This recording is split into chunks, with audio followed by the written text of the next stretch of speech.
En la boda de mi hijo, su esposa me sacó de la iglesia frente a todos los invitados. Nunca imaginé que el amor de madre pudiera ser tan fácil de descartar como un papel arrugado. Hoy voy a contarte algo que nunca pensé que contaría. ¿Y si tú, por un segundo, sientes que esto te parece familiar? Solo te pido que dejes un like y te suscribas. Me va a ayudar a continuar desahogándome. Me llamo Carmen Esperanza Morales. Tengo 63 años y vivo en un pequeño departamento en la colonia Doctores de la Ciudad de México. Soy viuda desde hace 8 años, cuando mi esposo Rafael murió de un infarto fulminante mientras esperaba el camión en Reforma. Desde entonces, he criado sola a mis 2 hijos, Diego, de 35 años, y Sebastián, el menor, de 29. Durante todos estos años, trabajé doble turno limpiando oficinas en el World Trade Center. Mis manos se agrietaron de tanto jabón y desinfectante, pero nunca me quejé. Cada peso que ganaba se convertía en libros para la Universidad de Diego, en uniformes para Sebastián, en medicinas cuando se enfermaban. Vendí hasta los aretes de oro que me había regalado Rafael en nuestro primer aniversario para pagar la carrera de contador de Diego. Sebastián siempre fue mi consentido. No porque fuera el menor, sino porque después de la muerte de su papá, él se convirtió en el hombrecito de la casa. Me ayudaba a cargar las bolsas del mercado de San Juan. Me acompañaba a cobrar en las oficinas cuando algunos jefes se retrasaban con el pago. «Mami, cuando sea grande voy a comprarte una casa con jardín», me decía mientras compartíamos un solo tamal en la cena porque el dinero solo alcanzaba para 2. Todo cambió cuando conoció a Valeria Sánchez Bretón, una muchacha de 26 años, de familia acomodada de Las Lomas. Su padre es dueño de una cadena de farmacias, su madre maneja inversiones en bienes raíces, y ella estudió mercadotecnia en una universidad privada que cuesta más que mi sueldo de todo un año. La primera vez que Sebastián me la presentó, llegaron en un BMW blanco que brillaba tanto que parecía nuevo.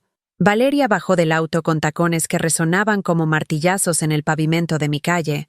Llevaba un vestido que costaba más que mis 3 mejores outfits juntos, y un bolso que reconocí de las revistas que hojeaba en los puestos de periódicos. «Mami, ella es Valeria», me dijo Sebastián con una sonrisa que no había visto desde la infancia. Valeria me extendió la mano con los dedos hacia abajo, como esperando que se la besara en lugar de estrechársela. Su perfume era tan fuerte que me mareó cuando se acercó para darme el beso de saludo. «Mucho gusto, señora Carmen», dijo con una sonrisa que no llegaba a sus ojos. «Sebastián me ha contado mucho de usted. Durante la comida que había preparado con tanto cariño, chiles en nogada que me habían llevado toda la mañana, Valeria apenas probó bocado. Movía la comida en el plato mientras comentaba sobre restaurantes en Polanco que yo ni sabía que existían, sobre sus viajes a Europa con amigas cuyas fortunas heredadas les permitían esos lujos. «¿Y usted a qué se dedica, señora Carmen?», me preguntó con esa voz dulce que usaba cuando había más gente presente. «Soy empleada de limpieza», respondí con la cabeza en alto, porque nunca me he avergonzado de trabajar honestamente. «Ah, qué noble», dijo, pero su tono era el mismo que usaríamos para hablarle a un niño pequeño. «Es admirable que la gente trabajadora como usted mantenga funcionando las ciudades». Sebastián desvió rápidamente la conversación hacia los planes de boda. Habían decidido casarse en la iglesia de la Sagrada Familia en Polanco, con una recepción en el Club de Golf México. Números que bailaban en mi cabeza como cifras imposibles. 300 invitados, un vestido de 30,000 pesos, un banquete que costaba más que mi patrimonio de toda la vida. «Por supuesto, nosotros nos haremos cargo de todo», dijo Valeria, tomando la mano de Sebastián. «No queremos que usted se preocupe por nada, señora Carmen. Solo tiene que estar ahí y disfrutar». Esas palabras debieron sonar como alivio, pero algo en su forma de decirlas me erizó la piel. Era como si me estuviera informando que mi participación en la boda de mi propio hijo sería meramente decorativa. Esa noche, después de que se fueron, encontré en el fregadero el plato de Valeria prácticamente intacto. Los chiles en nogada que había preparado con tanto amor, con nueces que había pelado una por una durante horas, yacían fríos y abandonados. Sebastián había comido 2 porciones y había elogiado el sabor como siempre, pero no había defendido mi comida cuando ella la rechazó con apenas una probada. Mientras lavaba los platos, recordé las palabras de mi comadre Esperanza. Carmen, esa muchacha no viene a sumar a tu familia. Viene a restarle a Sebastián de la tuya. La primera herida profunda llegó 3 semanas después, cuando Sebastián vino solo a visitarme un domingo por la tarde. Traía esa expresión incómoda que ponía cuando tenía que darme malas noticias. Mami, necesito hablar contigo sobre la boda. Se sentó en el sillón que habíamos comprado de segunda mano cuando él tenía 15 años. El mismo donde había llorado cuando murió su papá, donde había estudiado para sus exámenes de preparatoria mientras yo le hacía compañía pelando verduras para la cena. Valeria y su mamá han estado organizando todo, y bueno, hay algunas cuestiones de protocolo. Protocolo. Una palabra que nunca había formado parte de nuestro vocabulario familiar. Mira, mami, la iglesia es muy elegante, y la familia de Valeria, pues tienen ciertas costumbres. Su mamá sugiere que te sientes en la tercera fila para que las fotos del altar salgan más equilibradas. ¿La tercera fila? ¿Yo? ¿La madre del novio? Es que los padres de Valeria van a ocupar la primera fila del lado de la novia. Y bueno, como van a ser muchos familiares importantes. ¿Y yo no soy importante, Sebastián? Por supuesto que sí, mami. Pero entiende, es su día especial, y las fotos son para toda la vida. El silencio se extendió entre nosotros como una grieta que se abría en el suelo. Mi hijo, el niño que había dormido en mi cama cuando tenía pesadillas, que había llorado en mis brazos cuando los niños de la escuela se burlaban de sus zapatos remendados, ahora me estaba pidiendo que me hiciera invisible en el día más importante de su vida. ¿Y el vestido, mami? ¿Ya sabes qué te vas a poner? Le conté del vestido azul marino que había apartado en el tianguis de la Lagunilla. Un vestido sencillo pero decente que había estado pagando a plazos durante 2 meses. Ah, es que Valeria mencionó algo sobre los colores. La decoración va a ser en tonos rosas y dorados. Muy elegante. Quizás podrías buscar algo más. En armonía. Armonía. Otra palabra nueva en nuestro diccionario familiar. Esa noche no pude dormir. Me quedé despierta en la oscuridad de mi recámara, escuchando los ruidos familiares de mi edificio, la televisión de doña Petra que siempre se quedaba dormida viendo telenovelas, los pasos del vecino del 4º piso que trabajaba el turno nocturno, el llanto ocasional del bebé de los recién casados del 2º. Me levanté y saqué de mi ropero la caja de zapatos donde guardaba las fotos de cuando mis hijos eran pequeños. Ahí estaba Sebastián a los 5 años, disfrazado de pirata para el festival del Día de Muertos en la escuela. Yo le había hecho el disfraz con retazos de tela y papel periódico, y él había ganado el primer lugar del concurso. En la foto, me abrazaba con esa sonrisa gigante que iluminaba toda la imagen, orgulloso de su mamá que había logrado hacer magia con casi nada. ¿Cuándo había comenzado a avergonzarse de esa misma mujer que una vez fue su heroína? Los días siguientes pasaron como una neblina amarga. Sebastián dejó de visitarme los domingos. Enviaba mensajes de WhatsApp cuando antes venía a desayunar conmigo los chilaquiles que tanto le gustaban. Sus respuestas se volvieron cada vez más cortas. Ok, mami.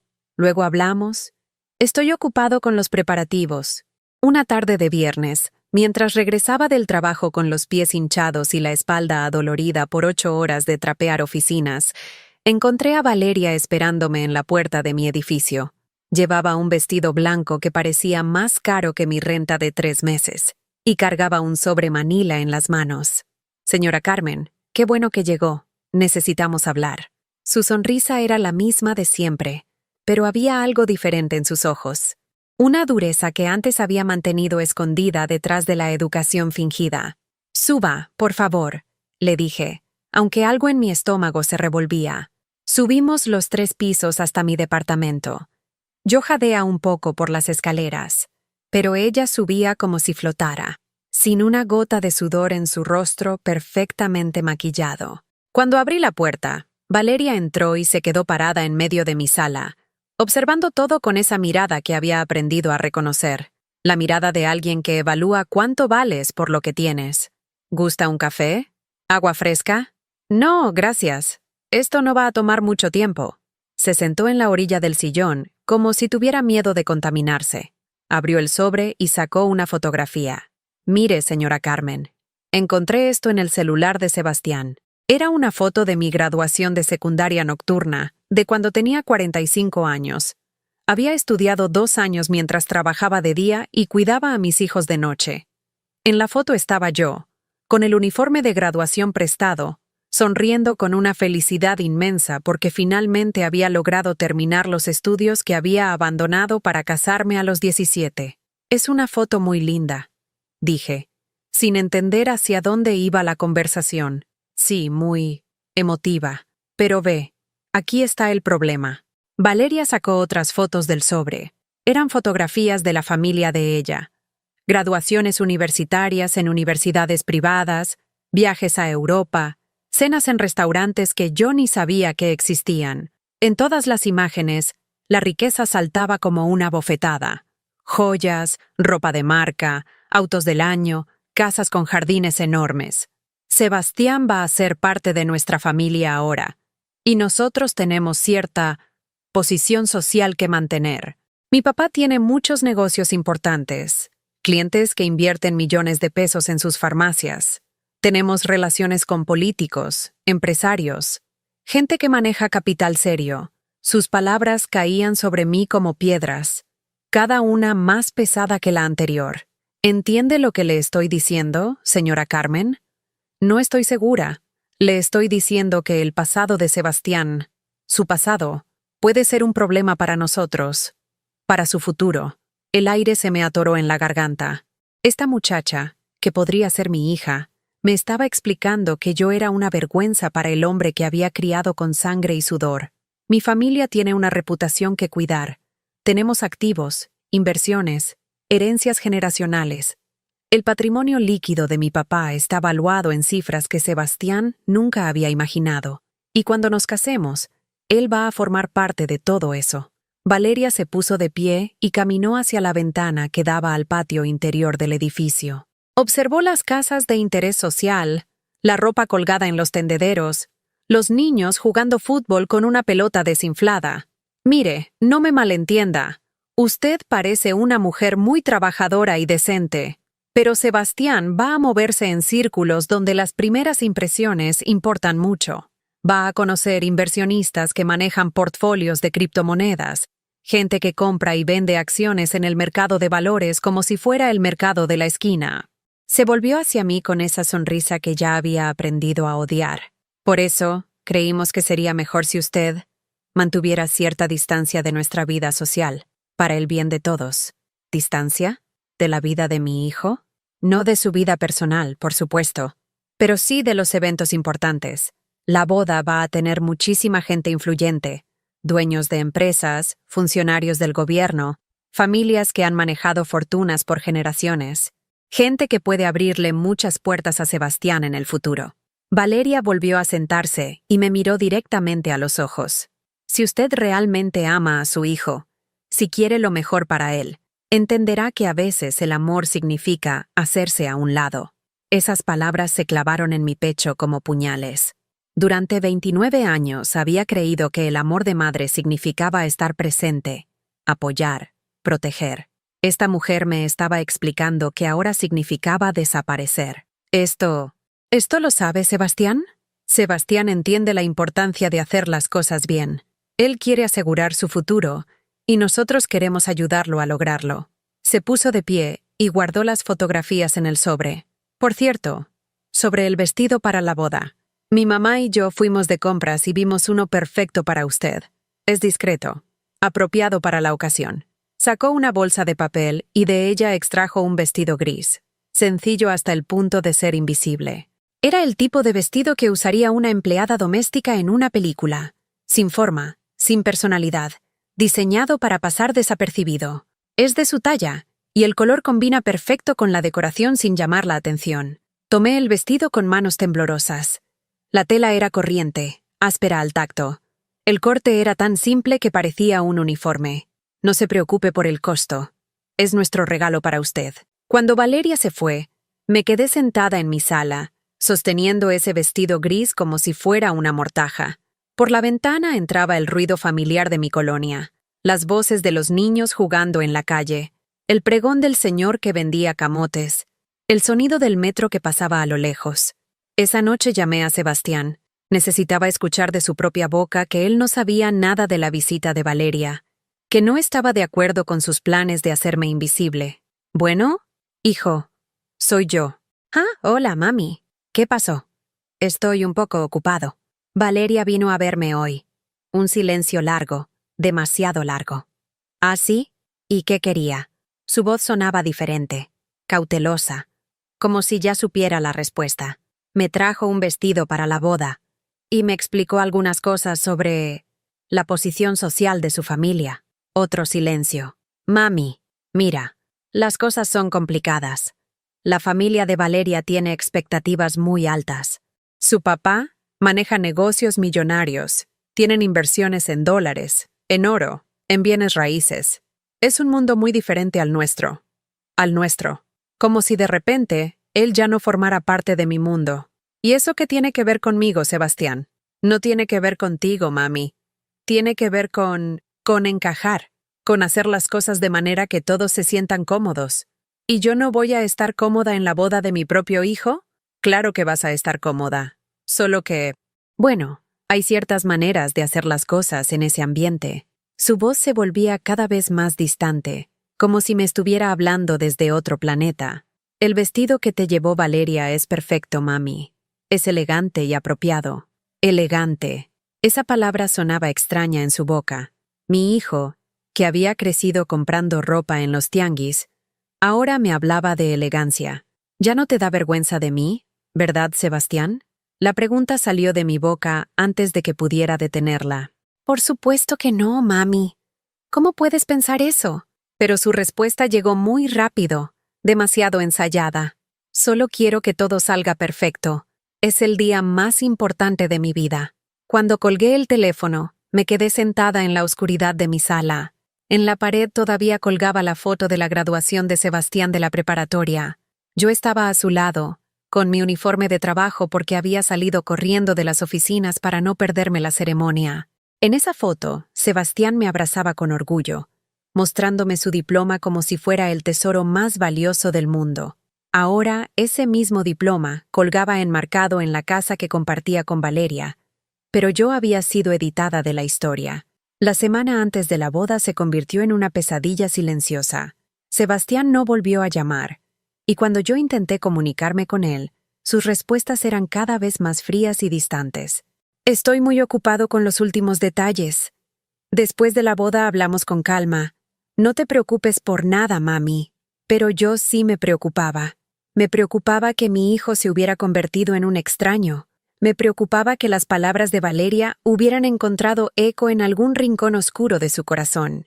Me preocupaba que después de tantos años de sacrificio, él realmente sintiera que yo era un obstáculo para su felicidad. El jueves por la noche, mientras planchaba el vestido gris que Valeria me había impuesto, sonó el timbre.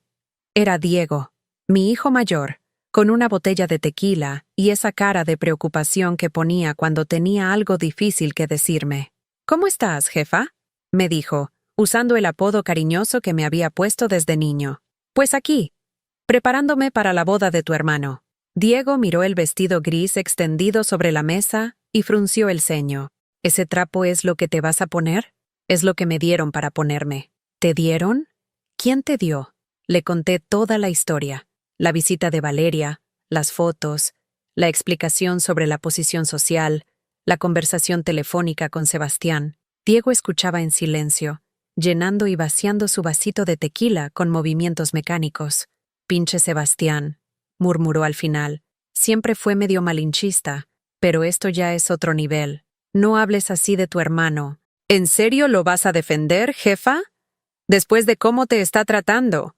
Diego se levantó y caminó por mi pequeña sala como animal enjaulado. ¿Sabes qué me dijo la semana pasada cuando fui a verlo a su departamento? Que yo también debería mejorar mi presentación para la boda. Que su novia había comentado que mi camioneta se veía muy corriente, estacionada afuera del edificio donde viven. La sangre se me subió a la cabeza. Diego trabajaba como mecánico en un taller de la colonia obrera. Era honesto, trabajador, un buen hombre que mantenía a su esposa y sus 2 hijos con dignidad. Su camioneta era vieja, pero estaba impecable, porque él mismo la cuidaba con cariño. ¿Y qué le dijiste? Le dije que se fuera a chingar a su madre, pero después me sentí mal, porque la madre es mi jefa, y mi jefa no se merece esos insultos. Diego se sentó a mi lado y me tomó las manos. Mira, jefa, yo sé que amas mucho a Sebastián, pero ese cabrón ya no es el hermano que yo conocía. Esa vieja lo tiene hipnotizado con sus billetes y sus mamadas de clase alta. Es que es su felicidad, Diego.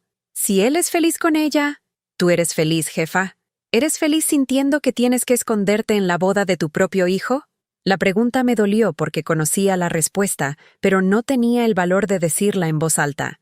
Yo solo quiero que mis hijos estén bien, pues tu hijo menor no está bien. Está enfermo. Enfermo de clasismo, de malinchismo, de vergüenza de dónde viene. Diego se quedó conmigo hasta muy tarde esa noche. Cuando se fue, me abrazó más fuerte que de costumbre. Jefa, si mañana en esa boda alguien te falta al respeto, me hablas. No me importa que sea la familia de millonarios más poderosa del país. Nadie trata así a mi madre. El sábado llegó como una condena. Me levanté temprano, me bañé, me puse el vestido gris y me maquillé con el único rímel que tenía, ya casi seco por el tiempo. Frente al espejo, parecía lo que Valeria quería que fuera. Invisible, insignificante, fácil de ignorar. La iglesia de la Sagrada Familia en Polanco era imponente. Nunca había estado en un lugar tan elegante. Los vitrales proyectaban colores dorados sobre el mármol pulido, y el altar estaba decorado con flores que costaban más que mi salario de un mes. Los invitados llegaban en autos que brillaban bajo el sol: BMW, Mercedes-Benz, Audis, último modelo. Algunos hasta llegaron en limusinas. Yo llegué en pecero. Me bajé a 2 cuadras de la iglesia para que nadie me viera descender del transporte público.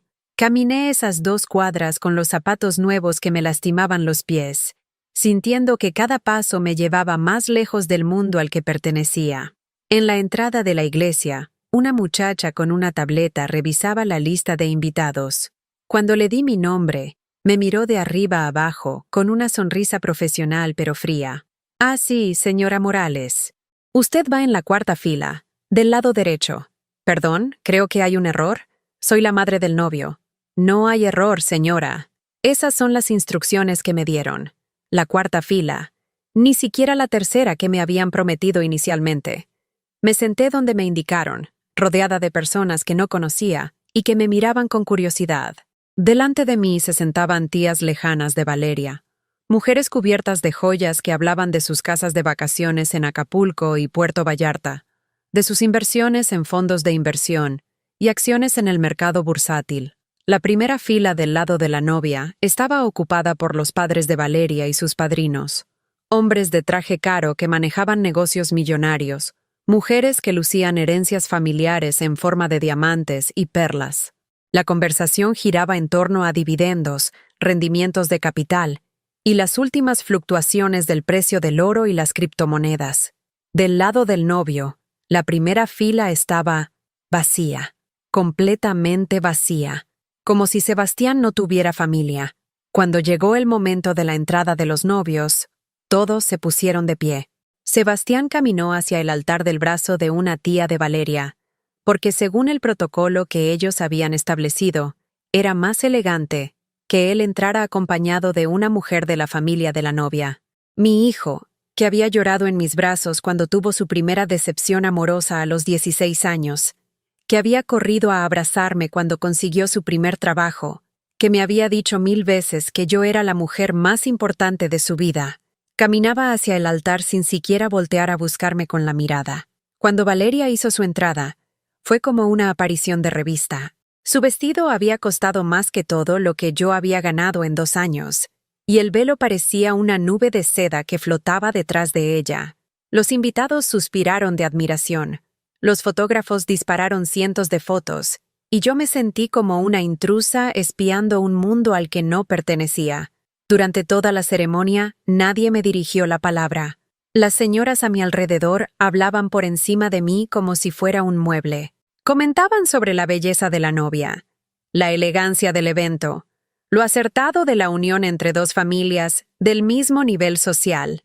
Cuando el sacerdote preguntó si alguien tenía algo que objetar sobre la unión, por un momento loco, pensé en ponerme de pie y gritar que objeta que mi hijo se hubiera convertido en un extraño, que objetaba que me hubieran hecho invisible en el día más importante de su vida, que objetaba que el amor fuera medido en cuentas bancarias y portfolios de inversión. Pero me quedé callada, como me habían entrenado a estar. Al final de la ceremonia, mientras los novios firmaban el acta y posaban para las fotos oficiales, me acerqué tímidamente. Quería al menos una foto con mi hijo, un recuerdo de que yo había estado ahí, de que había sido parte de este momento. La coordinadora del evento me detuvo antes de que pudiera llegar hasta ellos. Disculpe, señora, pero las fotos oficiales son solo para la familia inmediata y los padrinos. Pero yo soy la mamá de Sebastián. Ah, sí, lo sé. Pero estas fotos son para el álbum principal. Más tarde habrá oportunidad para fotos más informales. Más tarde nunca llegó. Los novios fueron trasladados directamente al club de golf para la recepción. Y a mí me informaron que había un pequeño problema con mi lugar en las mesas. Por razones de logística, mi lugar había sido asignado en una mesa al fondo del salón, junto a empleados del servicio y algunas personas de edad avanzada, que parecían estar ahí por compromiso más que por invitación genuina. Mientras veía a mi hijo bailar el vals con su flamante esposa, rodeado de gente que celebraba no tanto el amor como la alianza exitosa entre fortunas familiares, entendí que Valeria había ganado. Había logrado lo que se había propuesto desde el primer día, borrarme de la vida de Sebastián tan completamente como si nunca hubiera existido. Esa noche regresé a mi departamento en el último metro. El vestido gris olía a tristeza y a derrota. En mi mesa seguía la foto de Sebastián niño disfrazado de pirata, sonriéndome con esa alegría pura que ya no volvería a ver en sus ojos cuando me mirara, si es que volvía a mirarme algún día. Los días después de la boda pasaron como una muerte lenta. No tuve noticias de Sebastián por 2 semanas completas.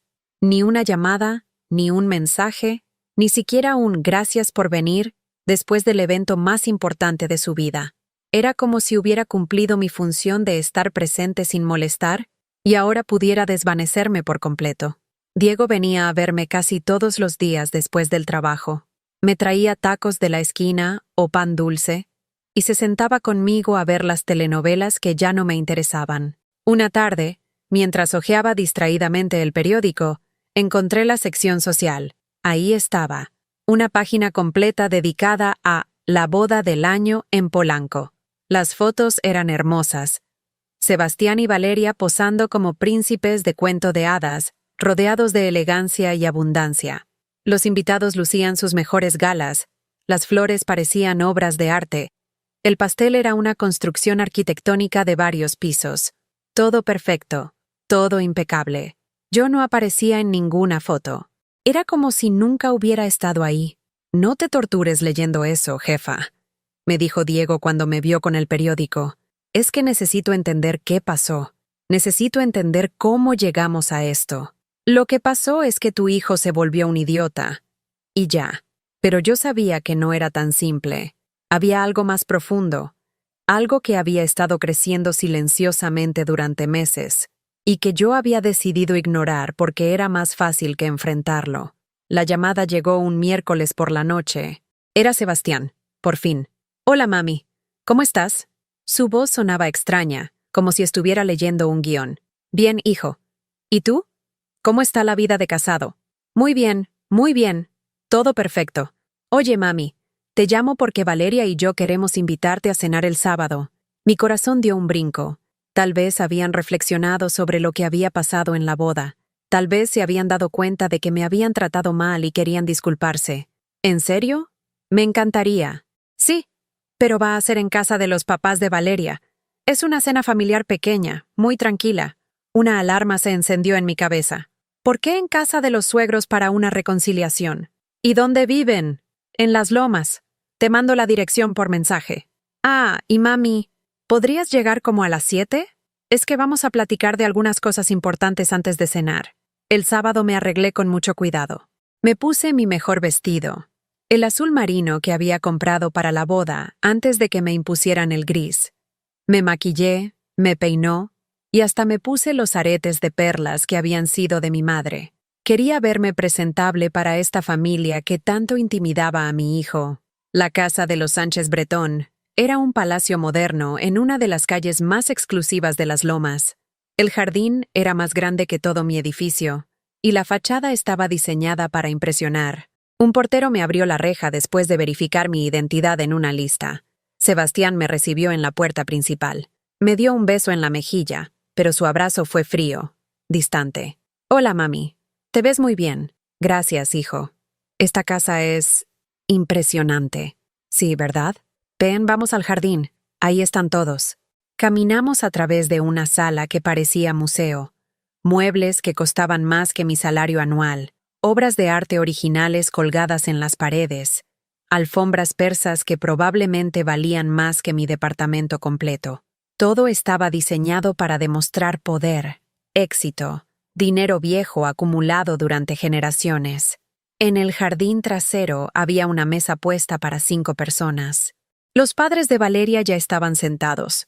Don Armando Sánchez Bretón, un hombre de unos 60 años con traje impecable y aire de quien está acostumbrado a que le obedezcan, y doña Patricia Bretón de Sánchez, una mujer elegante que irradiaba la seguridad que da el haber nacido en una cuna de oro. Valeria estaba sentada entre ellos, luciendo un vestido que reconocí de los aparadores de Mazarik. Cuando me vio llegar, su sonrisa fue la misma de siempre, perfecta y vacía. «Señora Carmen, qué gusto tenerla en nuestra casa». Me senté en la silla que me indicaron, al extremo de la mesa, sintiéndome como una niña llamada a la dirección de la escuela. «¿Gusta algo de tomar?», preguntó don Armando. «Tenemos vino francés, whisky escocés, o si prefiere algo más sencillo, podemos ofrecerle agua mineral». La palabra sencillo sonó como un insulto disfrazado de cortesía. «Agua mineral está bien, gracias». Durante los primeros minutos, la conversación fue superficial. Hablaron del clima, del tráfico en la ciudad, de las últimas noticias políticas. Yo asentía y sonreía, tratando de encontrar mi lugar en esa charla que parecía estar sucediendo en otro idioma, aunque fuera en español. Después trajeron la cena. Platillos que no reconocí, preparados por chefs profesionales y servidos en vajilla que probablemente costaba más que mi renta de varios meses. Yo comía en silencio, sintiendo que cada bocado era una prueba que estaba fallando. Fue hasta los postres cuando llegó el verdadero motivo de la invitación. «Señora Carmen», comenzó don Armando, limpiándose la boca con una servilleta de lino. «Sebastián nos ha contado mucho sobre usted, sobre su situación». ¿Mi situación? Sí, su trabajo, su departamento en la Doctores, sus circunstancias económicas. Y bueno, como Sebastián ya es parte de nuestra familia, nosotros queremos ayudar. Valeria tomó la palabra con esa voz dulce que había aprendido a temer. «Ve, señora Carmen, mi papá tiene muchos contactos en diferentes industrias. Maneja portfolios de inversión que incluyen empresas de servicios, cadenas hoteleras, compañías de limpieza industrial. Estamos seguros de que podríamos conseguirle un trabajo mejor, con mejores prestaciones. Yo tengo trabajo. Llevo años en las mismas oficinas». «Sí, pero imagínese las posibilidades», intervino doña Patricia. «Un trabajo en una empresa seria, con seguro médico privado, aguinaldo decente, tal vez hasta un pequeño plan de retiro. Mi esposo conoce gente que maneja fondos de pensiones para empleados». Don Armando se inclinó hacia adelante. «El único detalle, señora Carmen, es que sería en Monterrey. Tengo un socio que acaba de comprar una cadena de hoteles allá. Necesita personal de confianza para supervisar la limpieza y el mantenimiento. Sería una oportunidad de oro para usted. Monterrey. A 8 horas de la Ciudad de México. A 8 horas de mis hijos, de mi vida, de todo lo que conocía. Pero, ¿por qué en Monterrey? ¿No hay nada aquí en la ciudad?» Sebastián habló por primera vez desde que habíamos llegado al jardín. «Mami, es una oportunidad increíble. Podrías tener un departamento nuevo, un sueldo 3 veces mayor que el que tienes ahora. Podrías empezar de nuevo, conocer gente nueva. Pero mis amigos están aquí, Mi comadre Esperanza, Diego. Diego ya es un adulto, mami. Tiene su familia. Y los amigos, bueno, siempre se pueden hacer amigos nuevos. Valeria puso su mano sobre la de Sebastián en un gesto que me hizo entender quién había orquestado toda esta conversación. Además, señora Carmen, piénselo. Usted estaría ayudando a Sebastián. En Monterrey, nadie conocería su pasado. Podría empezar de cero. Y Sebastián también. Aquí en la ciudad, siempre va a haber gente que asocia a Sebastián con, bueno, con las limitaciones económicas de su familia. Las limitaciones económicas de su familia. Así era como ellos describían mi vida de sacrificio y trabajo honesto. Mi hijo me necesita aquí, dije, sintiendo que las palabras me salían ahogadas. ¿De verdad? Preguntó don Armando con una sonrisa que no llegaba a sus ojos. Sebastián es un hombre casado ahora. Tiene nuevas responsabilidades, nuevas prioridades. Valeria y él están empezando a planear su propio patrimonio, sus inversiones futuras. Están considerando comprar acciones en algunas empresas. Tal vez invertir en bienes raíces o en criptomonedas. Es un momento crucial para construir riqueza a largo plazo. Y francamente, añadió doña Patricia, tener que preocuparse por las necesidades económicas de su mamá podría limitarlos. Los jóvenes necesitan concentrar sus recursos en asegurar su futuro, no en mantener el pasado. El silencio que siguió fue ensordecedor. Todos me miraban esperando mi respuesta, como si fuera obvio que debería agradecer esta oportunidad de desaparecer de la vida de mi hijo. ¿Y si yo no quiero irme a Monterrey? La pregunta cayó como una bomba en la mesa. Don Armando se enderezó en su silla. Doña Patricia frunció ligeramente el ceño, y Valeria intercambió una mirada con Sebastián. Bueno, dijo don Armando lentamente, nadie la puede obligar, por supuesto, pero sería una lástima desperdiciar esta oportunidad. Oportunidades así no se presentan todos los días. Sobre todo para personas de su perfil, añadió doña Patricia con una sonrisa que era puro hielo. Sebastián finalmente me miró a los ojos. Mami, yo solo quiero lo mejor para ti. Creo que esto te conviene. ¿Y lo mejor para ti qué es, Sebastián? Mi pregunta lo tomó desprevenido. Por un momento, vi un destello del niño que había sido, confundido y asustado. Lo mejor para mí es que todos estemos bien, que todos tengamos lo que merecemos. ¿Y yo qué merezco, hijo? No pudo responder. Bajó la mirada al mantel y murmuró algo sobre pensar las cosas con calma. Esa noche regresé a mi departamento con un sabor amargo en la boca que no se quitaba ni con té ni con lágrimas. Entendí que la cena no había sido una invitación, había sido una negociación, y el mensaje era claro: o desaparecía voluntariamente, o ellos encontrarían la manera de hacerme desaparecer. Por primera vez en mi vida, me pregunté si el amor de madre tenía límites, si había un punto donde el sacrificio se convertía en autodestrucción. Y por primera vez en mi vida, no estaba segura de la respuesta. Pasé 3 días sin dormir después de esa cena. Daba vueltas en mi cama pensando en la cara de Sebastián, cuando no pudo responder qué merecía yo, en cómo había bajado la mirada como un niño regañado, pero no por defender a su madre, sino por la incomodidad de tener que enfrentar lo que estaba haciendo.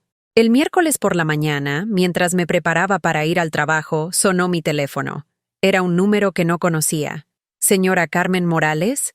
Sí, soy yo. Habla el licenciado Rodríguez, del bufete jurídico de don Armando Sánchez Bretón. Me pidió que la contactara para enviarle la información sobre la oferta de trabajo en Monterrey. ¿Podría pasar por nuestras oficinas hoy por la tarde para firmar algunos documentos? Pero yo no he aceptado nada todavía. Ah, entiendo que hay algunos detalles que aclarar. Por eso es importante que venga hoy. Don Armando es un hombre muy ocupado, y estas oportunidades no esperan mucho tiempo. La presión en su voz era sutil pero clara. Esto no era una invitación, era una cita. ¿A qué hora? A las 5 de la tarde. Tengo la dirección de su departamento. Puedo mandarle un coche si gusta. Un coche. Para una mujer que se transportaba en metro y pecero, eso era tanto una cortesía como una demostración de poder. Oh, gracias. Llegaré por mis propios medios. Colgué con las manos temblando. Me di cuenta de que había cruzado una línea invisible. Ya no era una invitación familiar. Ahora había abogados involucrados.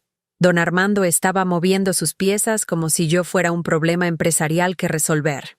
Esa tarde llegué a las oficinas del bufete en Santa Fe. Era uno de esos edificios de cristal que reflejan las nubes y hacen que quien entra se sienta insignificante. La recepcionista, una muchacha de mi edad de Sebastián pero con ropa que costaba más que mi salario mensual, me dirigió a una sala de juntas en el piso 20.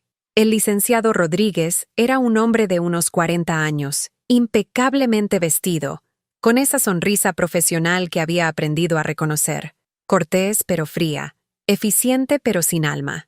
Señora Morales, qué gusto conocerla. Don Armando me ha platicado mucho de usted. En la mesa había una carpeta gruesa llena de documentos, contratos, formatos, papeles llenos de letras pequeñas que me mareaban solo de verlos. Mire, señora Carmen, la oferta que le está haciendo don Armando es realmente excepcional. El salario inicial sería de 25,000 pesos mensuales, casi el triple de lo que gana actualmente. Además, departamento amueblado incluido, seguro de gastos médicos mayores y un bono anual equivalente a 2 meses de sueldo. 25,000 pesos. Era más dinero del que había ganado en mi vida. Por un momento, la cifra me mareó. Con ese dinero podría... Pero entonces recordé el precio. Nunca más ver a mis hijos, empezar de cero a los 63 años, convertirme en el tipo de madre que acepta dinero a cambio de desaparecer. Suena muy generoso, dije cuidadosamente. Lo es. Don Armando maneja un capital considerable, tiene inversiones diversificadas en múltiples sectores. Sus empresas manejan fortunas que superan los cientos de millones de pesos. Cuando alguien con ese nivel de patrimonio líquido le hace una oferta, es porque ve potencial. El licenciado abrió la carpeta y comenzó a explicarme los términos. El contrato era por 5 años, renovable. Tendría que empezar a trabajar en 3 semanas. El departamento estaba en un complejo residencial para empleados de las empresas del grupo Sánchez Bretón, con gente de su mismo nivel socioeconómico, como él lo expresó. Y por supuesto, señora Carmen, este tipo de oportunidades requieren cierto compromiso, exclusividad, podríamos decir. ¿Qué tipo de exclusividad? Bueno, don Armando valora mucho la discreción en sus empleados, sobre todo cuando esos empleados tienen conexiones familiares con personas cercanas a la empresa. Lo miré sin entender. Me refiero a su hijo Sebastián, señora Carmen. Como ya forma parte de la familia Sánchez Bretón, es importante que no haya conflictos de interés. ¿Qué tipo de conflictos? El licenciado se inclinó hacia adelante con esa sonrisa que ya me tenía harta. Mire, seamos directos. Su hijo está en un momento crucial de su carrera. Don Armando está considerando ofrecerle oportunidades de inversión, tal vez incluirlo en algunos de sus negocios más rentables. Sebastián podría tener acceso a fondos de capital privado, participar en rondas de financiamiento, incluso manejar portfolios de activos de alto rendimiento. Las palabras me sonaban como otro idioma, pero entendía el mensaje fundamental. Pero para eso, continuó, Sebastián necesita demostrar que puede manejar sus asuntos familiares con profesionalismo. Don Armando no puede arriesgarse a que las dinámicas familiares interfieran con los negocios. ¿Y yo soy una dinámica familiar que interfiere? Señora Carmen, usted es una mujer trabajadora y respetable, pero su presencia constante en la vida de Sebastián podría malinterpretarse en ciertos círculos. Los socios de don Armando, los inversionistas con los que Sebastián tendría que relacionarse, manejan estándares muy específicos sobre las asociaciones familiares. Ahí estaba. Ya no se molestaban en disfrazar el chantaje con cortesías. O yo desaparecía voluntariamente, o Sebastián perdería las oportunidades que le estaban ofreciendo, y sabían que yo nunca permitiría que mi hijo perdiera nada por mi culpa. ¿Y si yo no acepto la oferta? Bueno, esa es su decisión, por supuesto, pero sería una lástima. Sobre todo porque don Armando ya habló con algunas empresas de limpieza aquí en la ciudad, y parece que el mercado está muy competido. Mucha gente joven dispuesta a trabajar por salarios menores. La amenaza era clara. Si no aceptaba irme voluntariamente, se asegurarían de que perdiera el trabajo que tenía. Necesito pensarlo. Por supuesto. Pero don Armando necesita una respuesta para mañana por la tarde. Como le dije, es un hombre muy ocupado, y estas oportunidades no esperan. Salí de esa oficina sintiéndome como si hubiera sido atropellada por un tráiler. En el elevador, mi reflejo en las paredes de espejo me mostró una mujer de 63 años, cansada, asustada, que acababa de entender que había sido vista como un obstáculo empresarial que remover. Esa noche llamé a Diego y le conté todo. Mi hijo mayor escuchó en silencio, y cuando terminé, se quedó callado por un largo rato. Jefa, ¿tú quieres irte a Monterrey? No. ¿Quieres seguir viendo a Sebastián humillándote? No. ¿Quieres seguir permitiendo que esa familia de ricos mamones decida tu vida? No. Entonces ya sabes qué hacer. Pero no era tan fácil, porque decir que no significaba aceptar que perdería a Sebastián para siempre. Significaba reconocer que el niño que había criado ya no existía, que había sido reemplazado por un extraño que medía el amor en cuentas bancarias y estatus social. ¿Y si lo pierdo para siempre, Diego? Jefa, con todo respeto, ¿no lo perdiste ya? Esa pregunta me cayó como un balde de agua fría. Diego tenía razón. El Sebastián que me había rechazado en su boda, que no había podido defenderme en la cena, que había permitido que su suegro me amenazara a través de abogados, ya no era mi hijo. Era un desconocido que llevaba su cara. Al día siguiente, a las 4 de la tarde, llamé al licenciado Rodríguez. Señor licenciado, soy Carmen Morales. Señora Carmen, qué gusto. ¿Ya tomó su decisión? Sí, no acepto la oferta. Un silencio largo. ¿Está segura, señora Carmen? Es una oportunidad que no se va a repetir. Estoy completamente segura. Entiendo. Bueno, don Armando se va a sentir decepcionado, pero respetamos su decisión. Eso espero. Por cierto, señora Carmen, don Armando también me pidió que le informara que las empresas de limpieza con las que él tiene contratos han decidido reestructurar su personal. Lamentablemente, su puesto actual quedará disponible para candidatos más jóvenes a partir del lunes próximo. Y ahí estaba. La venganza fue rápida y eficiente. Por no aceptar ser exiliada, me quedaría sin trabajo. Entiendo, dije con una calma que no sabía que tenía. ¿Segura que no quiere reconsiderar la oferta de Monterrey? Completamente segura. Cuando colgué, me quedé sentada en mi sala, procesando lo que acababa de pasar. A los 63 años, por primera vez en mi vida, había dicho no. Había elegido mi dignidad sobre la seguridad económica, mi autorrespeto sobre la comodidad de mi hijo, y por primera vez en meses me sentía como si pudiera respirar completamente. Esa noche dormí mejor que en semanas. No porque supiera qué iba a hacer sin trabajo, sino porque finalmente había dejado de huir de una verdad que llevaba meses persiguiéndome. Mi hijo ya no me amaba. Tal vez nunca me había amado realmente, solo había dependido de mí.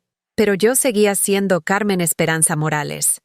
Y si había sobrevivido a criar 2 hijos sola, a quedarme viuda a los 55 años, a trabajar doble turno durante décadas, también podría sobrevivir a esto. Al día siguiente me desperté con una sensación extraña. Por primera vez en años, no tenía que ir a trabajar.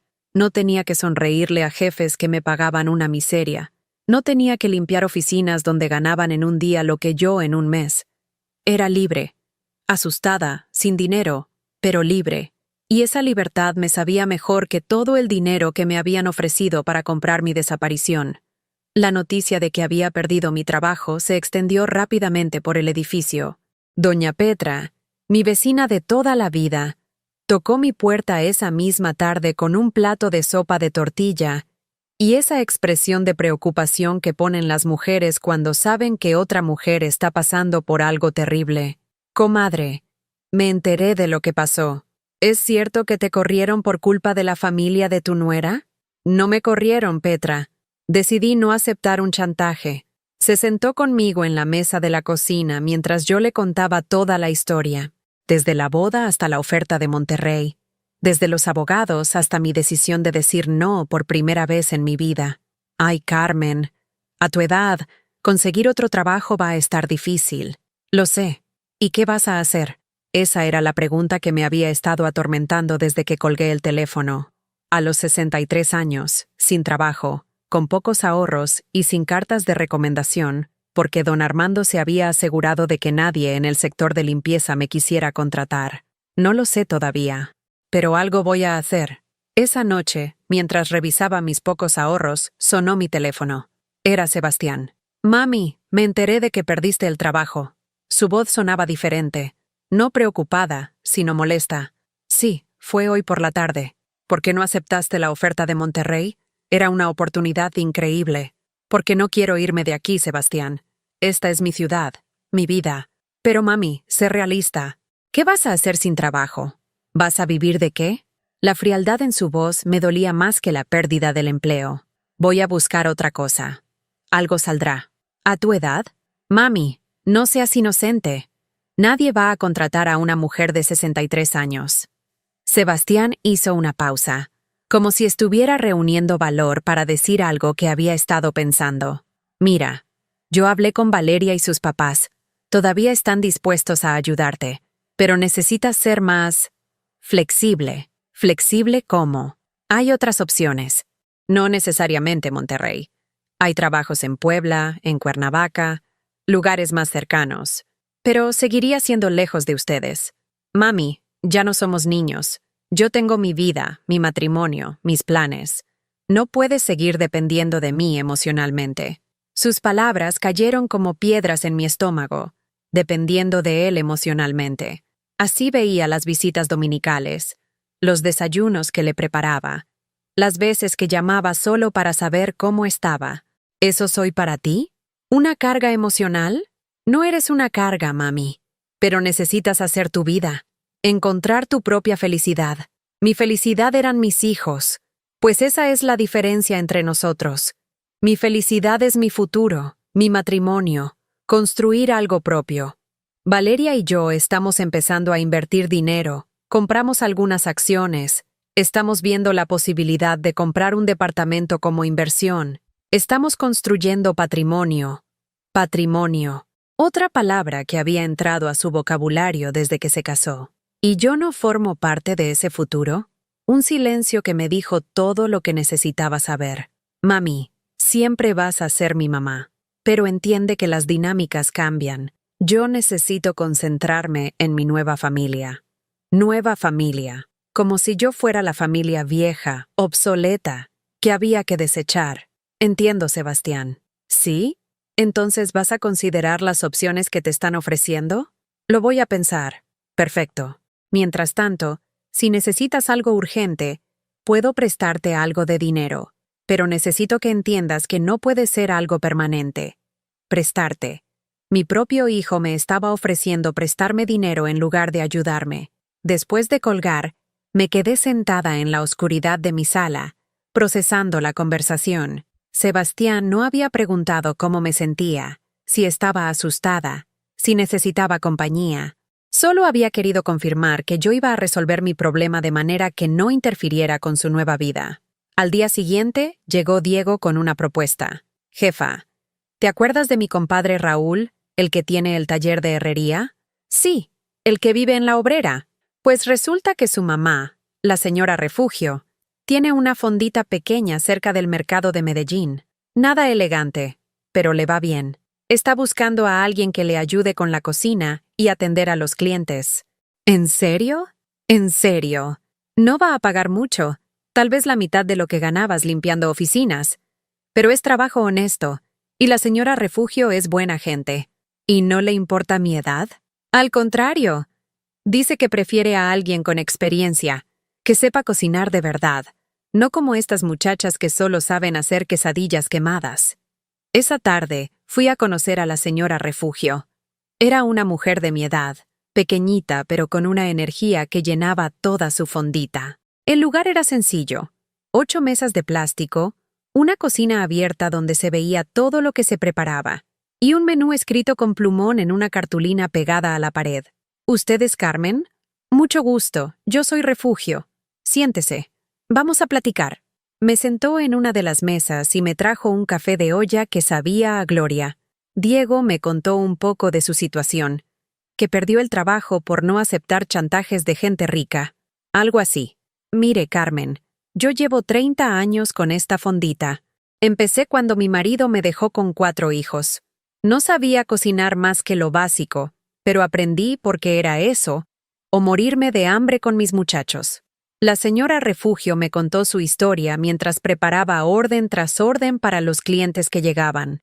Albañiles, empleadas domésticas, taxistas, gente trabajadora que necesitaba comida buena y barata. Aquí no vienen ricos, Carmen. Viene gente como nosotras. Gente que se levanta temprano, que se quiebra el lomo trabajando, que cuenta sus pesos para llegar a fin de mes. Pero es gente buena, gente honesta. ¿Y qué tendría que hacer? Ayudarme con la cocina, atender las mesas, mantener limpio el lugar.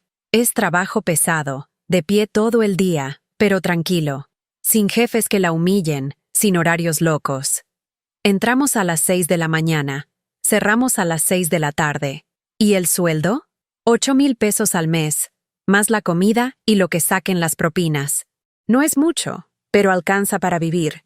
Y cuando aprenda el negocio, a lo mejor podemos hablar de que sea mi socia. Socia. Nadie en mi vida me había ofrecido ser socia de nada. ¿Cuándo puedo empezar? Mañana, si quiere. Esa noche llamé a Sebastián para contarle que había encontrado trabajo. ¿Una fondita? Mami, eso no es progreso. Eso es retroceso. Es trabajo honesto, Sebastián, pero vas a ganar menos que limpiando oficinas. Y vas a oler a grasa todo el día. ¿De verdad prefieres eso a la oportunidad que te ofrecían en Monterrey? Prefiero eso a huir de mi propia vida. No entiendo por qué eres tan terca. La familia de Valeria te está ofreciendo algo mejor, y tú prefieres trabajar en una fondita mugrienta. No está mugrienta. Es limpia y honesta. Mami, no seas inocente. Trabajar ahí te va a hacer ver pobre, como si la pobreza fuera algo vergonzoso en lugar de una circunstancia. Sebastián, yo he sido pobre toda mi vida. Y no me avergüenzo de eso. Pero yo ya no soy pobre, mami. Valeria y yo tenemos planes grandes. Vamos a invertir en bienes raíces. Estamos viendo la posibilidad de comprar dólares para protegernos de la inflación. Su papá nos va a enseñar sobre fondos de inversión, sobre cómo hacer que el dinero trabaje para nosotros. Me da mucho gusto, hijo. Pero entiende que si tú sigues trabajando en lugares así, bueno, va a ser difícil que nos veamos seguido. La gente con la que nos movemos ahora tiene ciertos estándares. Y ahí estaba otra vez. Los estándares. Como si el amor de familia tuviera que pasar un examen de ingresos. Entiendo perfectamente, Sebastián. ¿De verdad? De verdad. Entiendo que te avergüenzas de mí. Entiendo que prefieres a tu nueva familia que a la que te crió. Entiendo que para ti el dinero vale más que el cariño. ¿No es eso, mami? Sí es eso, hijo. Y está bien. Es tu decisión. Pero también es mi decisión trabajar donde me respeten, ganar lo que pueda ganar honestamente, y vivir mi vida sin pedirle permiso a nadie. Mami, no te pongas dramática. No me estoy poniendo dramática. Me estoy poniendo real. Colgué antes de que pudiera responder. Por segunda vez en mi vida, había dicho no. Esta vez, no solo a los chantajes de otros, sino a la humillación de mi propio hijo. Mi primer día en la fondita fue como volver a nacer. La señora Refugio me enseñó a hacer su famoso guisado de pollo, sus frijoles refritos que sabían a gloria, y su agua de horchata que hacía que los clientes regresaran todos los días. Los clientes me trataban con respeto. Buenos días, señora Carmen. ¿Cómo está usted? Gracias por la comida tan rica. Era gente sencilla, pero educada. Gente que sabía valorar el trabajo y el esfuerzo. Al final de esa primera semana, cuando contábamos las propinas, la señora Refugio me sonrió. ¿Sabe qué, Carmen? Creo que usted y yo vamos a hacer muy buen equipo. Por primera vez en meses, sonreí de verdad. No la sonrisa falsa que había usado durante años para complacer a otros, sino una sonrisa que nacía desde adentro. Tenía 63 años. Trabajaba en una fondita del mercado. Ganaba una fracción de lo que me habían ofrecido en Monterrey. Y era más feliz de lo que había sido en años.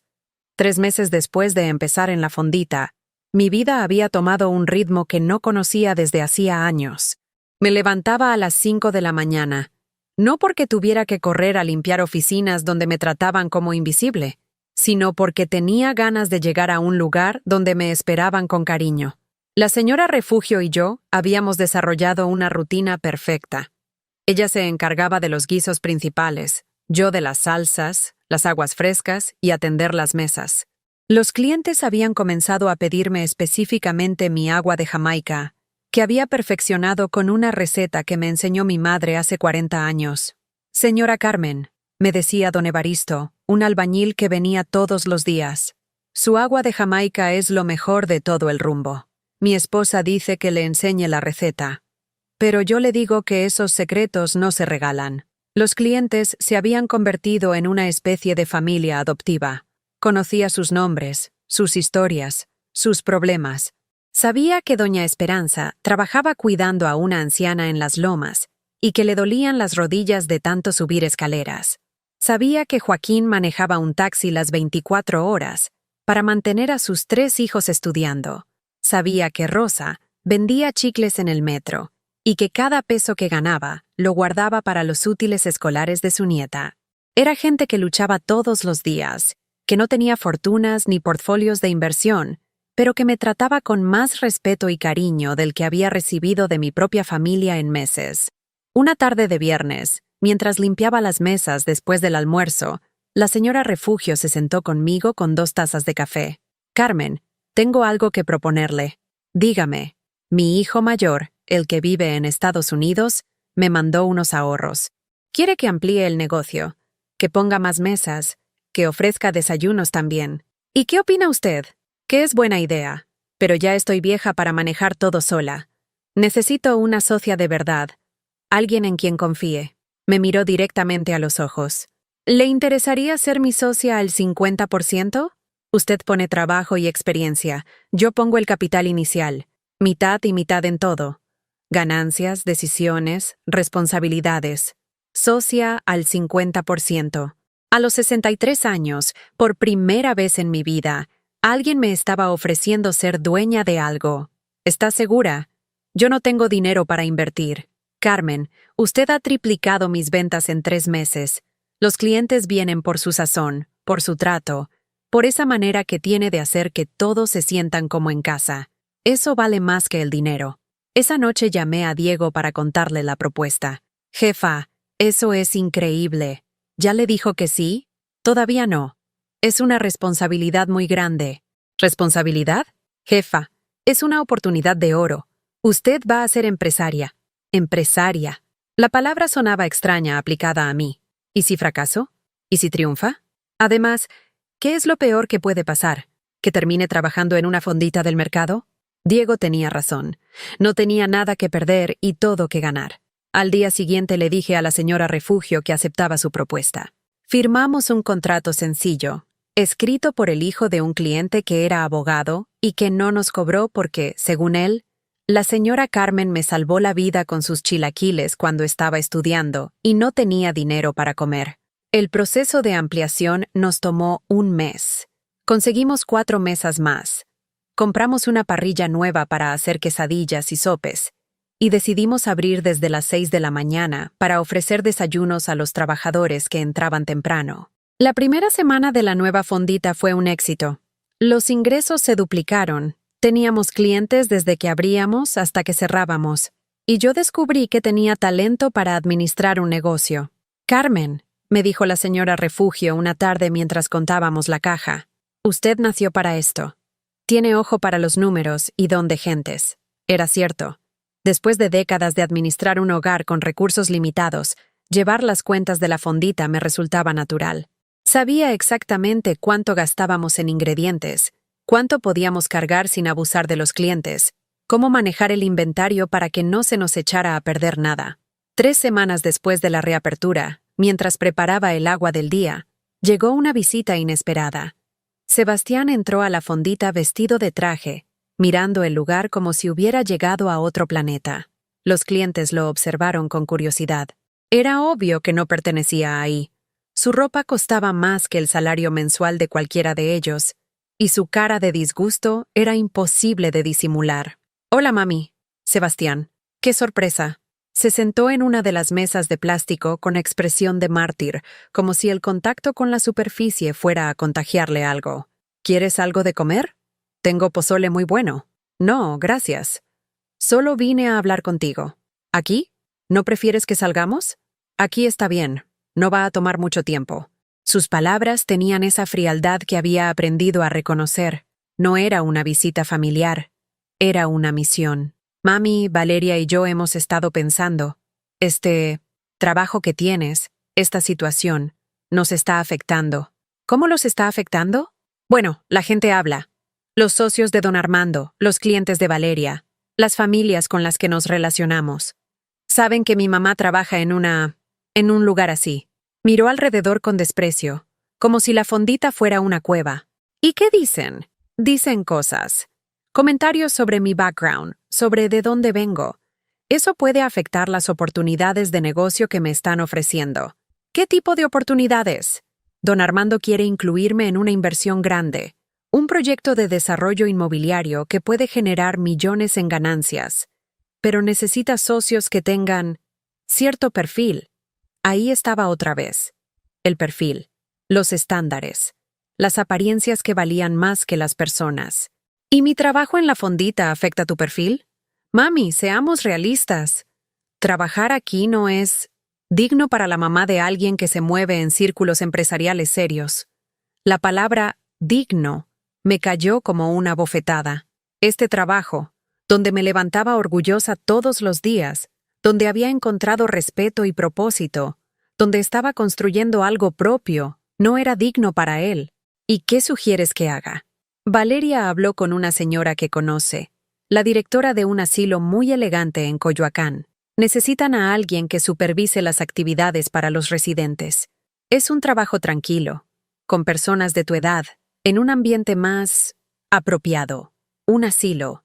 Me estaba proponiendo que fuera a trabajar a un asilo porque era más apropiado para mi edad. ¿Y el sueldo? Bueno, es menos de lo que ganas aquí, pero es más respetable. El asilo atiende a gente de clase media alta, familias conocidas.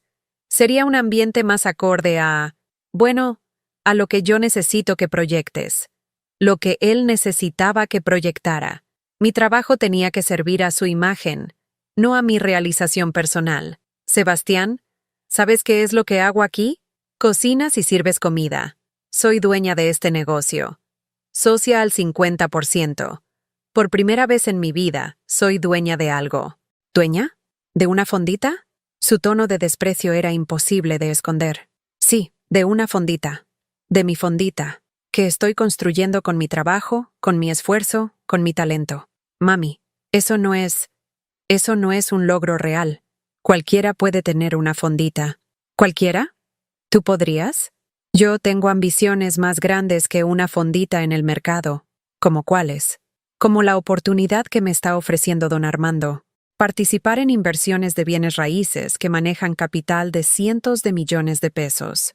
Formar parte de un grupo que maneja portfolios diversificados en múltiples sectores.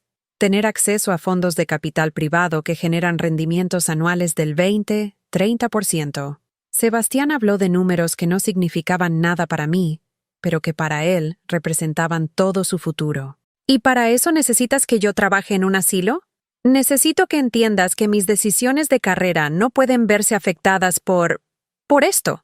Hizo un gesto que abarcaba toda la fondita, todos mis clientes, todo lo que había construido con tanto orgullo. Entiendo perfectamente, Sebastián. ¿Sí? ¿Entonces vas a considerar el trabajo en el asilo? No. La palabra salió de mi boca con una firmeza que me sorprendió a mí misma. ¿No? No. No voy a dejar mi negocio para trabajar en un asilo porque a ti te da vergüenza lo que hago. No es vergüenza, mami. Es realismo. Tu realismo es mi pesadilla, hijo. Durante 63 años, he vivido para otros. Para tu papá, para ti, para Diego, para jefes que me pagaban una miseria. Esta es la primera vez en mi vida que trabajo para mí. Me puse de pie y lo miré directamente a los ojos. Esta fondita es mía. Estos clientes me respetan. Este trabajo me llena. Y no lo voy a cambiar para alimentar tus ambiciones. Sebastián se levantó también, con esa expresión de frustración que ponía cuando las cosas no salían como él quería. Entonces vas a tener que entender que esto va a limitar nuestra relación. Ya entendí eso hace meses, Sebastián. Lo que no entendía era por qué yo seguía sufriendo por ello. ¿Y ya no sufres? Ya no, porque finalmente entendí que tú no eres el hijo que yo crié. Eres un extraño que se parece a él. Sebastián se quedó callado por un momento, como si mis palabras lo hubieran tomado por sorpresa. Está bien, mami. Si esa es tu decisión, es mi decisión. Se dirigió hacia la puerta, pero antes de salir se volvió. Solo para que lo sepas, Valeria está embarazada. Vas a ser abuela. La noticia me golpeó como un rayo. Un bebé, un nieto. Felicidades, logré decir. No esperes que te llamemos cuando nazca. Si quieres conocer a tu nieto, va a tener que ser en nuestros términos. Y se fue, dejándome con el corazón roto pero con la cabeza en alto. Esa noche, mientras cerraba la fondita, la señora Refugio me puso una mano en el hombro. ¿Está bien, comadre? Estoy libre, Refugio. Por primera vez en mi vida, estoy completamente libre. Y era cierto. Dolía, pero era cierto. 6 meses después de esa última conversación con Sebastián, mi vida había tomado una forma que jamás imaginé posible. La fondita había crecido tanto que tuvimos que rentar el local de al lado para expandir el comedor. Ahora teníamos 16 mesas, un menú que cambiaba según el día de la semana, y una clientela tan fiel que algunos venían desde colonias lejanas solo para comer ahí. Pero más importante que el éxito del negocio era la mujer en la que me había convertido. Carmen Esperanza Morales. A los 64 años era completamente diferente a la mujer que había llorado en silencio durante la boda de su hijo. Esta Carmen tomaba decisiones, imponía límites y se miraba al espejo cada mañana con orgullo genuino. Una tarde de diciembre, mientras preparaba el ponche navideño que se había vuelto famoso en todo el mercado, llegó Diego con una sonrisa que no le había visto en meses. «Jefa, tengo noticias. Dime, hijo, ¿te acuerdas de mi compadre que trabaja en el Hospital General? El que viene a desayunar los viernes». «Sí, Aurelio. Pues resulta que ayer llegó una muchacha al hospital. Muy joven, muy nerviosa, con dolores de parto. Iba sola, sin familia, muy asustada. Mi corazón se aceleró sin que entendiera por qué. ¿Y? Era Valeria, jefa, tu nuera. Parece que se peleó con Sebastián y no tenía a quién llamar. Tuvo al bebé ayer por la noche. Un niño. Las noticias me cayeron como un rayo. Mi nieto había nacido. Y Valeria había estado sola en el hospital. ¿Está bien el bebé? Está perfecto. Pero Valeria, bueno, según Aurelio, se veía muy mal. No físicamente, sino emocionalmente, como si estuviera perdida. Esa noche no pude dormir. Un nieto. Por más que me había preparado para la posibilidad de no conocerlo nunca, la noticia me removía sentimientos que había tratado de enterrar. Al día siguiente, mientras abría la fondita, vi una figura familiar esperando en la puerta. Era Valeria, pero no la mujer elegante y segura que conocía. Esta Valeria llevaba pants y una sudadera simple, tenía ojeras profundas y cargaba a un bebé envuelto en una manta azul. «Señora Carmen, ¿podemos hablar?» «Por supuesto. Pasa». La senté en una mesa del fondo y le preparé un té de manzanilla. El bebé dormía profundamente en sus brazos, con esa perfección que solo tienen los recién nacidos. «Se llama Mateo», dijo sin que yo preguntara. «Nació hace 3 días. Es hermoso. Sebastián no estuvo cuando nació. Estaba en una reunión de negocios en Cancún. Algo sobre una inversión en resorts de lujo. Me dijo que no podía cancelar porque había mucho dinero en juego. Sus palabras salieron entrecortadas, como si fuera la primera vez que las decía en voz alta. Cuando empezaron los dolores, le hablé. Me dijo que llamara a mi mamá, que él estaría de regreso al día siguiente. ¿Y tu mamá?» «Mi mamá está en Europa con mi papá. Un viaje de negocios que no podían posponer. Fueron a cerrar unos contratos de importación que valen millones de euros. Valeria se quebró. Las lágrimas comenzaron a caer mientras sostenía a su bebé. Tuve a Mateo sola, señora Carmen, completamente sola. Y cuando Sebastián llegó al hospital al día siguiente, no preguntó cómo estaba yo. Lo primero que dijo fue que el bebé se parecía a él. Me quedé callada, dejándola hablar. Después empezó a hacer llamadas. A sus socios, a mi papá, a todos los contactos importantes para anunciar que ya era papá.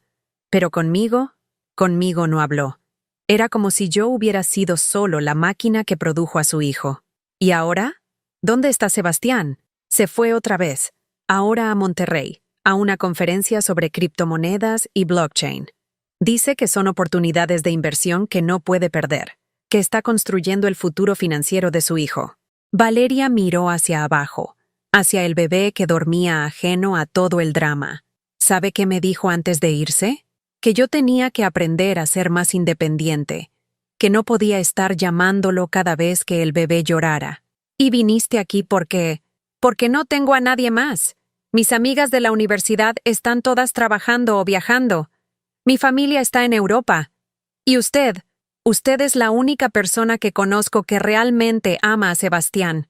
Su honestidad me desarmó por completo. ¿O que lo amaba? Se corrigió. Hasta que él se volvió esto que es ahora. ¿Qué necesitas, Valeria? No sé. Tal vez solo hablar con alguien que entienda. Alguien que sepa lo que es que Sebastián te haga sentir invisible. Le serví más té y me senté a su lado.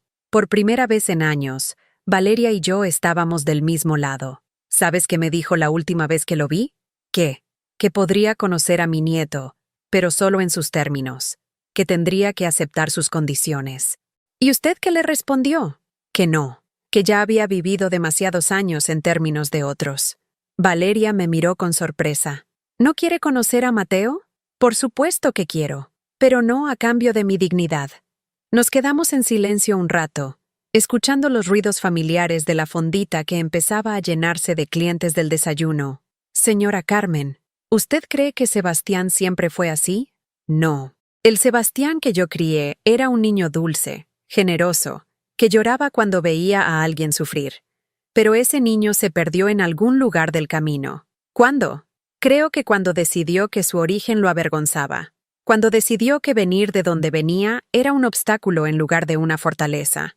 Valeria acomodó al bebé en su pecho. ¿Sabe qué es lo más triste? Que yo me enamoré de un Sebastián que ya no existe. El hombre con el que me casé es obsesivo con el dinero, con el estatus, con impresionar a gente que ni siquiera le importa realmente. ¿Y qué vas a hacer? No lo sé. Mi papá dice que el divorcio sería un escándalo, que afectaría sus negocios. Mi mamá dice que tengo que aguantar por el bebé. Pero usted dejó su trabajo, perdió a su hijo, y parece más feliz que cuando la conocí, porque aprendí algo que me tomó 63 años entender. ¿Qué? Que no puedes comprar amor, pero sí puedes venderte por dinero. Y una vez que te vendes, ya nunca recuperas tu precio real. Valeria se quedó pensando en mis palabras. ¿Mateo puede conocer a su abuela? La pregunta me tomó por sorpresa. ¿Sebastián lo permitiría? Sebastián no está aquí, y cuando esté, va a estar ocupado con sus inversiones y sus reuniones de negocios. Él quiere un heredero para su fortuna futura, pero no quiere ser papá de verdad. Me extendió al bebé. Con manos temblorosas, tomé a mi nieto por primera vez. Era perfecto, pequeñito, tibio, con esos ojos que aún no enfocan pero que parecen verlo todo. Hola, Mateo, le susurré. Soy tu abuela Carmen. El bebé hizo un ruidito pequeño, como si me hubiera reconocido. ¿Sabe qué, señora Carmen? Creo que usted y yo podríamos ser buenas amigas. Creo que tienes razón. Durante las siguientes semanas, Valeria comenzó a visitarme regularmente. Traía a Mateo, me ayudaba en la fondita cuando podía, y poco a poco me contaba más detalles de su matrimonio con Sebastián. Era una historia triste. Un hombre tan obsesionado con acumular riqueza y estatus que había olvidado vivir. Sebastián trabajaba 18 horas al día, hablaba solo de inversiones y rendimientos, y trataba a su esposa e hijo como accesorios de su imagen exitosa más que como familia. Mi papá le ofreció hacerlo socio en algunas de sus empresas, me contó una tarde mientras Mateo dormía en mis brazos. Pero Sebastián quiere más. Quiere tener su propio imperio financiero, manejar fondos de inversión de cientos de millones, ser de esos empresarios que salen en las revistas. ¿Y es feliz? Nunca lo he visto feliz. Lo he visto satisfecho cuando cierra un buen negocio, emocionado cuando sus acciones suben, pero feliz, no. Un día de febrero, 6 meses después del nacimiento de Mateo, Sebastián apareció en la fondita. Llegó como siempre, impecable, arrogante, con esa expresión de quien está haciendo un favor solo por estar ahí. Mami, necesitamos hablar. Hola, Sebastián. ¿Quieres conocer a tu hijo? Está aquí conmigo. Ya lo conozco. Vengo por otro tema. Se sentó en la mesa de siempre, mirando alrededor con el mismo desprecio de la primera vez. Valeria me contó que vienes aquí seguido con el bebé. Sí. Es mi nieto. Es mi hijo. Y no quiero que crezca pensando que esto, señaló la fondita, es normal. ¿Qué es lo que no es normal? ¿El trabajo honesto? ¿La gente decente? No quiero que Mateo piense que está bien conformarse con poco. Quiero que tenga ambiciones, que aspire a más. ¿A más que qué, Sebastián? A más que una fondita en un mercado. A más que vivir al día. A más que... esto. Me levanté y lo miré directamente a los ojos. Tu hijo va a crecer sabiendo que su abuela construyó un negocio próspero con sus propias manos. Va a saber que existen personas que trabajan con dignidad y se respetan a sí mismas. Va a aprender que el amor no se compra con dinero. Y también va a aprender que está bien desafiar a la familia, que está bien ser egoísta. Va a aprender que está bien decir no cuando alguien trata de comprarte, humillarte o hacerte invisible, incluso si esa persona dice quererte. Sebastián se quedó callado por un momento. No quiero que Valeria y Mateo vengan más aquí. Esa no es tu decisión, Sebastián. Es de ellos. Soy su esposo y su padre. Y yo soy su suegra y su abuela. Pero más importante, soy una mujer libre que ya no acepta órdenes de nadie. Sebastián se paró abruptamente. Esto no va a quedar así. Tienes razón. No va a quedar así. Va a quedar mejor. Después de que se fue, me quedé sentada en mi fondita, rodeada de mis clientes que habían presenciado toda la escena en silencio. Don Evaristo se acercó y me puso una mano en el hombro. Señora Carmen, ese muchacho no sabe la madre que tiene. Ya no es mi problema que no lo sepa, don Evaristo. Ya es problema de él. Hoy, un año después de todo esto, mi vida es completamente diferente. La fondita se ha convertido en el corazón de nuestra pequeña comunidad. Valeria trabaja conmigo 3 días a la semana, ha aprendido a cocinar y está considerando divorciarse de Sebastián. Mateo gatea entre las mesas, es el nieto de todos los clientes y crece rodeado de amor verdadero.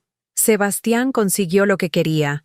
Es socio de una empresa de inversiones millonaria. Maneja portfolios de capital que incluyen bienes raíces, acciones, criptomonedas y fondos internacionales.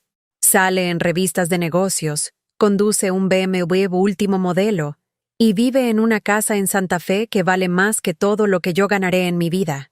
Pero viene solo a ver a su hijo, siempre solo. Y cuando mira a Mateo jugando conmigo, veo en sus ojos algo que todo su dinero no puede comprar. La envidia de un hombre que tiene todo y no es feliz, mirando a una mujer que tiene poco y es plena. A veces me pregunto si el niño dulce que crié sigue ahí, enterrado bajo capas de ambición y miedo al fracaso. Pero ya no es mi trabajo salvarlo. Mi trabajo ahora es ser la mejor versión de mí misma. Me llamo Carmen Esperanza Morales. Tengo 64 años, soy propietaria de una fondita en el mercado de Medellín. Y soy abuela de tiempo completo del nieto más hermoso del mundo. Y por primera vez en mi vida, cuando me miro al espejo, me gusta lo que veo. ¿Has vivido alguna vez algo parecido? ¿Conoces a alguien que haya tenido que elegir entre su dignidad y complacer a la familia? Cuéntame en los comentarios tu historia. Si esta historia te llegó al corazón, déjame tu like y suscríbete al canal para que este mensaje llegue a alguien más que necesite escucharlo. A veces la libertad duele, pero siempre vale la pena.